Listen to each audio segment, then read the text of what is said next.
Assalamualaikum warahmatullahi wabarakatuh. Salam sejahtera untuk kita semua. Halo teman-teman, perkenalkan saya Hatijah Karepesina dengan NPM 030524111037. Saya mahasiswa dari Program Studi Pendidikan Bahasa dan Sastra Indonesia, Fakultas Keguruan dan Ilmu Pendidikan Universitas Hairun. Saya angkatan 2024 dan kini saya menginjak semester 3. Di video kali ini saya bertujuan untuk mengumpulkan atau menyelesaikan ujian akhir semester saya pada mata kuliah psikolinguistik. Sebelum saya masuk ke pembahasan inti saya berterima kasih kepada dosen pengampu mata kuliah psikolinguistik Ibu Adityarini Kusumaningtyas SPD MUN karena telah mengizinkan saya untuk menyelesaikan ujian akhir semester saya. Tanpa berlama-lama lagi, mungkin kita langsung saja ke inti pembahasannya. Pada video kali ini, saya mengambil ada 5 pembahasan inti. Yang pertama yaitu pengertian dan konsep dari bilingualisme itu sendiri. Yang kedua ada jenis-jenis bilingualisme. Yang ketiga proses pemerolehan bahasa kedua. Yang keempat ada dampak bilingualisme. Dan yang terakhir bilingualisme dalam pendidikan dan masyarakat. Pembahasan yang pertama yaitu pengertian dan konsep bilingualisme.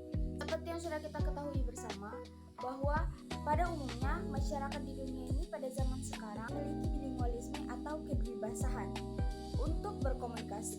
Sarana yang paling penting pada masyarakat adalah bahasa. Oleh karena kedudukannya yang sangat penting, maka membuat bahasa tidak akan pernah terlepas dari kehidupan manusia dan akan selalu ada pada aktivitas dan kehidupannya. Jadi teman-teman, bilingualisme adalah kemampuan seseorang untuk menggunakan dua bahasa dalam kehidupan sehari-hari dengan tingkat penguasaan bahasa itu berbeda-beda, dari yang hanya memahami pasif hingga yang dapat menggunakan kedua bahasa secara seimbang. Yang kedua, ada jenis-jenis dari bilingualisme. Pada jenis-jenis bilingualisme yang pertama di sini ada berdasarkan waktu pemerolehannya. Nah, di sini ada 2 poin. Yang pertama ada berdasarkan simultan, yang kedua ada berdasarkan sekuensial.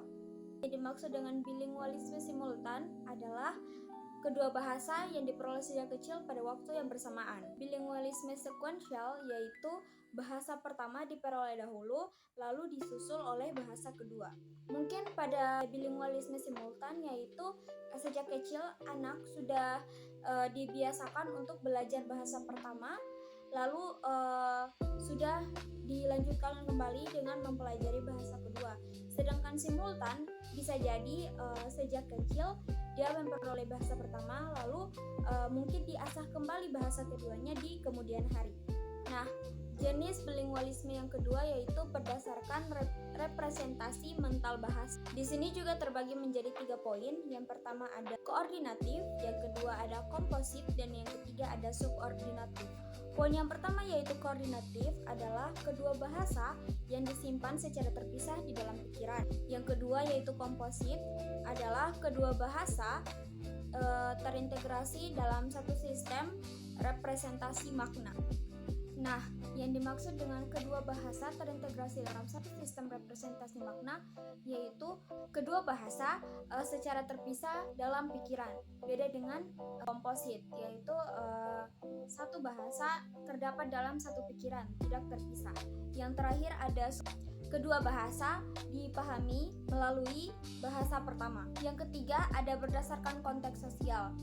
Dibagi lagi menjadi 2 poin yaitu individu dan sosial. Pada poin pertama yaitu bilingualisme individu, yaitu kemampuan yang dimiliki oleh seseorang, oleh individu itu sendiri.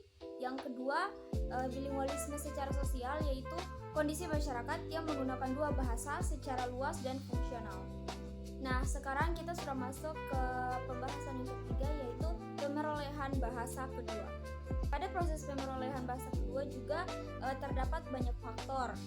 Faktor yang pertama yaitu faktor usia, yang kedua ada faktor lingkungan dan paparan bahasa, yang ketiga ada pendidikan dan metode pembelajaran, dan yang terakhir ada faktor psikologis.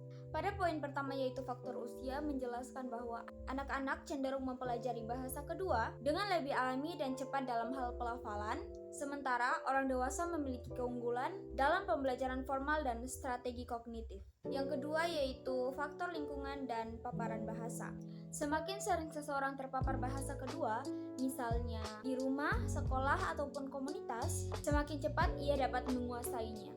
Yang ketiga, faktor pendidikan dan metode pembelajaran. Program pendidikan bilingual, metode pengajaran efektif, serta kualitas input bahasa sangat menentukan keberhasilan pembelajaran bahasa kedua. Yang terakhir atau yang keempat ada faktor psikologis. Motivasi, kepercayaan diri, dan sikap terhadap bahasa serta budaya berpengaruh besar dalam pemerolehan bahasa kedua. Nah, pembahasan keempat kita ada dampak bilingualisme. Pada pembahasan ini juga terbagi menjadi beberapa poin. Yang pertama ada dampak kognitif. Pada dampak yang pertama yaitu dampak kognitif, menjelaskan penelitian menunjukkan bahwa dapat meningkatkan fungsi eksekutif seperti kontrol perhatian, fleksibilitas kognitif, dan kemampuan berpindah tugas. Yang kedua ada dampak linguistik, menjelaskan bahwa bilingual dapat mengalami interferensi bahasa, alih kode atau kode switching, atau campur kode. Hal ini merupakan fenomena alami dalam sistem bahasa ganda. Yang ketiga ada dampak sosial dan identitas, menjelaskan bahwa bilingualisme memungkinkan seseorang berinteraksi lebih luas dan memperkuat identitas budaya ganda. Namun, kadang juga muncul konflik identitas atau tekanan untuk memilih satu bahasa. Yang keempat, ada mitos terhadap bilingualisme. Beberapa mitos yang salah kaprah antara lain, bilingualisme dapat membuat anak bingung, menghambat perkembangan bahasa, atau mengurangi kemampuan akademik. Semua ini terbantahkan oleh penelitian modern. Pembahasan yang kelima atau yang terakhir yaitu bilingualisme dalam pendidikan dan masyarakat. Beberapa poin yang akan dijelaskan dalam pembahasan kali ini. Yang pertama, model pendidikan bilingual. Terbagi lagi menjadi beberapa poin. Yang pertama membahas tentang transisional, yaitu memindahkan siswa dari bahasa pertama ke dalam bahasa dominan masyarakat. Yang kedua ada pemeliharaan atau maintenance, yaitu menjaga keberlanjutan bahasa pertama sambil mempelajari bahasa kedua. Yang ketiga ada imersi, siswa tenggelam dalam bahasa kedua sebagai pengantar bahasa utama. Yang kedua ada kebijakan bahasa. Pemerintah sering menerapkan kebijakan untuk mendukung atau membatasi penggunaan bahasa tertentu, misalnya pelestarian bahasa daerah atau penggunaan bahasa nasional di ruang publik. Yang ketiga, ada tantangan masyarakat bilingual, di antaranya perbedaan status sosial bahasa, ketimpangan akses pendidikan, atau hilangnya bahasa minoritas akibat dominan bahasa mayoritas.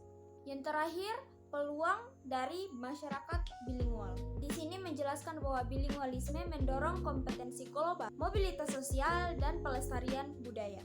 Nah, dari penjelasan tentang bilingualisme dimulai dari pengertian, jenis-jenis, dampak, dan sebagainya, saya menyimpulkan bahwa bilingualisme adalah fenomena yang kompleks, namun memberikan banyak manfaat baik secara kognitif, linguistik, sosial, maupun budaya. Dalam dunia modern, bilingualisme bukan hanya kebutuhan komunikasi, tetapi juga sebagai aset pengembangan manusia. Melalui kebijakan bahasa yang tepat dan pendidikan yang mendukung, bilingualisme dapat berkembang menjadi kekuatan yang memperkaya masyarakat multikultural. Mungkin itu saja yang dapat saya jelaskan tentang bilingualisme. Jika ada kesalahan kata maupun tindakan dalam video saya kali ini, saya memohon maaf. Akhir kata, wabillahi taufiq wal hidayah. Wassalamualaikum